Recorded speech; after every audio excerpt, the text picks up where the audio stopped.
Hi, it's Wendy from Simple Spirituality, and here I am with this week's card reading. So it is the last week of summer, which is very busy energy. It's an energy when we're building, when we're creating, when we're growing.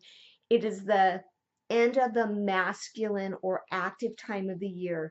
So starting at the end of the week, we step here in the northern hemisphere anyway, we step into the fall equinox. And that is the time where our energy moves to a more receptive and internal space. We are finishing up the busy activity of harvesting whatever it is we've been growing in our lives, both physically and metaphorically. So it's time to slow down, it's time to prepare for winter, and it's time to look inside, to honor our emotions, to honor our story, to move into reflection and ask, how have the actions that I have been taking in spring when I was envisioning, in summer when I was creating, how have those served me or have they not served me? Have I created what I envisioned? Did I get off track? And also, most importantly, what are my emotions calling me to? What are my emotions telling me? And how can I move through the surface emotions to the deeper space of my heart in order to hear my own personal truth? Now, fall is also the time of the shadow. So it's also a great time to look at that which we have been resisting or not wanting to see in ourselves. So we're about to move into that energy. So it'll be interesting to see if the cards are preparing us for that. And after last week, I'm just really excited to see what will happen. So again, I never see these cards before you do, so it is a spur of the moment thing too, and we will see what's up. Okay, so appropriate, this is a rite of passage card, and it is speaking of the fact that something is changing in your life. You are moving into a new place. And it is a potent time to do ceremony or something to mark that rite of passage. Now, I believe we've had this card before. It's interesting because in our culture here in America, we do not really have rites of passage. I mean, we have a couple, like you get your driver's license when you're 16, and that is kind of a rite of passage. Uh, if you get married, that is a rite of passage, but really we don't mark important milestones in our life. So coming up right at the end of summer here, it's important to look at your life, to ask, what roles have you completed? What things are you completing? What new place are you stepping into, right? Every ending also heralds a new beginning. So what's the new space you're stepping into?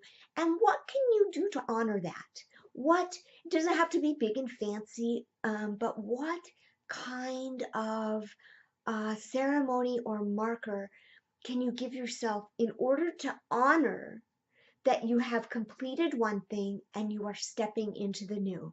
Now, this message wouldn't be complete unless I also said, so often we hang on to the familiar roles in our life, things in our life, when their time is really finished. So it is important to honor and honestly sometimes grieve those things which are leaving, those things which are completed, which have been such a big part of our life and our energy. So there's always an element of sadness, which is appropriate when we are marking an ending of something in order to step into the new. So those are some of the energies surrounding this card. Let's see what our animal ally is this week. Okay, so beaver. Beaver is definitely connected with the energy of the South. Beaver is a builder. They are always about creation, right? They're master builders. So what have you been building? Another question that comes up with beaver really is, what is your legacy? What do you stand for? What is it that you are putting energy into that you hope will people will remember you for or will continue on when you transition? So it is a beautiful energy of the builder, the creator. But interestingly, because we're moving into the fall, which is connected with our emotional bodies, right? Beavers build dams, what? In water. So it's also a really great time to look at, are you damming up your emotions? Are things getting stagnant in your life, right?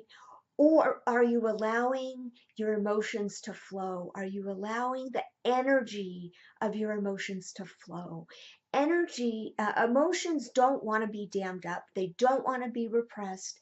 They will naturally shift and change and flow if we give them space to do that. But so often we are uncomfortable with certain emotions, or we judge them as not spiritual and not good. And so instead of giving them expression and honoring them as just part of our life experience, we repress them or dissociate from them, or barely stick our toes in and then pull back, instead of honoring our emotion and the message of that and allowing that energy to flow. Emotions are energy that are intended to fuel action. So always, it's a question, what action is my emotion requesting of me, right? So just some beautiful energies as we move into this week and celebrate either fall if we're here in the northern hemisphere, or for my Australian friends, celebrating spring, so which is the time of dreaming the new dreams. So all in all, just some beautiful transitional energies.